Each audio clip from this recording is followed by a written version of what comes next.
This is from Haaretz, which is an Israeli newspaper, says, as living space in Gaza shrinks, remaining pockets endure hellish conditions. Nearly 2 million people crammed now into less than 18% of Gaza. This is all, of course, getting now much less attention because now the world is focused on this war with Iran.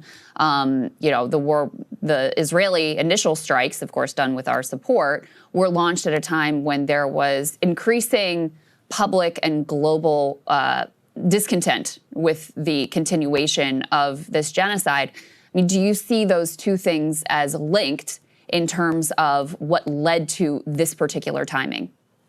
Yes, I think that the Israelis have always understood that the best chance for cleansing Gaza and the West Bank was in the context of a big war. October 7th, of course, provided the pretext for bombing Gaza and starting the genocide.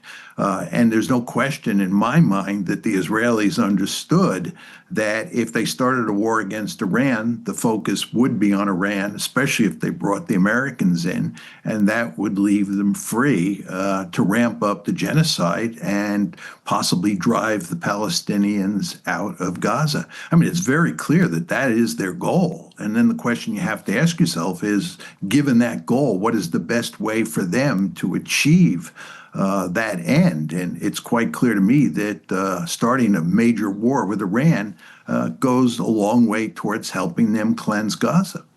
Sir, what do you think how does this fit, again, kind of returning to the global picture? We could put the next one here up on the screen, which is about this recently completed Iranian-Chinese freight line. Now, nobody's claiming, that this would be able to replace the Straits of Hormuz, but if there is a larger U.S. military intervention, what will that lead to, in terms of U.S. power that's able to project in East Asia and elsewhere, along with our reputation? What is the logical conclusion that adversarial states would want to make after further U.S. involvement here in the Middle East?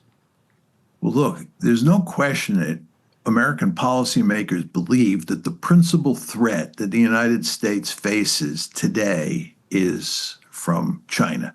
China is widely seen as a peer competitor.